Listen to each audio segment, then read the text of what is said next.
Et si vous êtes gêné par le bruit au quotidien, voici des informations à prendre très au sérieux car votre cœur est directement concerné. Christelle Balestrero, de quoi parle-t-on ? En fait, quand on parle de nuisances sonores, on pense à nos oreilles, non, on ne pense pas à notre petit cœur. Et pourtant, il y a des actualités qui vont nous faire réfléchir. La première, il s'agit d'une étude qui a été présentée lors du dernier congrès européen de cardiologie.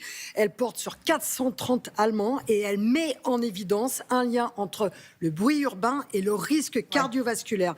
Les auteurs ont montré une augmentation significative du risque d'infarctus du myocarde. Ça alors, à cause du bruit. C'est quoi, c'est le stress chez les moins de 50 ans. Et par ailleurs, ce qu'il faut dire, c'est que ces moins de 50 ans n'avaient pas d'autres facteurs de risque de maladies cardiovasculaires.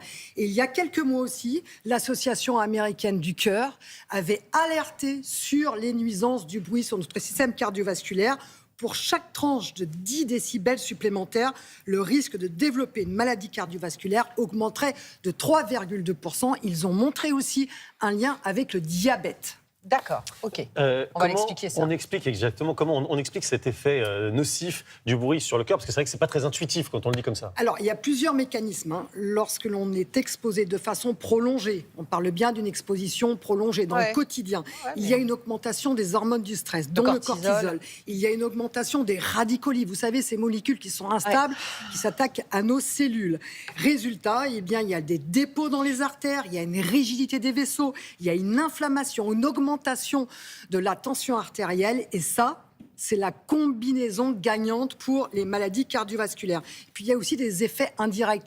Lorsque vous êtes exposé au bruit, vous dormez moins bien. Or, lorsque l'on ne dort pas bien, qu'est-ce qui se passe ? Eh bien, il y a un bouleversement des hormones, de la faim, de la satiété, de l'insuline. Et ça veut dire quoi ? Ça veut dire qu'on prend de la graisse abdominale lorsque l'on ne dort pas bien à cause du bruit. On fait des réserves. Et on sait que cette graisse abdominale, elle est très dangereuse pour notre cœur et la tuyauterie qui va avec. Donc, il faut vraiment considérer le bruit comme un facteur de risque de maladie cardiovasculaire. Christelle, parfois on peut agir et effectivement essayer de s'extraire d'un monde trop bruyant. Et puis parfois on n'a pas le choix. On habite à côté d'une autoroute, on habite à côté d'un aéroport, on habite en ville, près du périph'. Déjà prévention. Il faut savoir que c'est un facteur de risque, donc il faut jouer sur les autres facteurs de risque. Si je suis exposée au bruit, je fais attention à ce que je mange, j'essaie de ne pas être sédentaire, je fais attention à mon poids pour ne pas multiplier ces facteurs de risque qui conduisent à ces maladies cardiovasculaires. Deuxièmement, je me dépiste. Ça veut dire que régulièrement, je fais un contrôle de ma tension artérielle, du taux de glucides, triglycérides, cholestérol.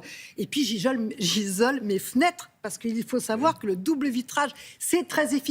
Et vous pouvez avoir des aides.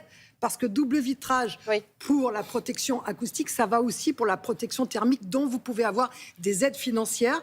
Et surtout, il faut penser à son sommeil. Ça, c'est vraiment quelque chose que l'on peut faire dès maintenant. Vous allez chercher des bouchons d'oreille. Vous savez que vous arrivez quand même à diminuer de 37% de 37 décibels le niveau sonore lorsque vous achetez des bouchons d'oreille. C'est très, très efficace. Rappelons un dernier chiffre, 9 millions, rien qu'en Île-de-France, de personnes sont concernées par des nuisances sonores au-delà des réglementations, des valeurs recommandées par l'Organisation mondiale de la santé. Il y a un truc tout bête aussi à faire soi-même. Attention au casque pour le téléphone, attention aux oreillettes ou à la musique qu'on écoute, c'est souvent beaucoup trop fort. Voilà, il faut l'écouter bas. Pour nos oreilles, et donc pour le cœur. Exactement. Merci beaucoup. L'exposition prolongée. Merci Christelle, c'était passionnant. On a appris plein de trucs comme à chaque fois.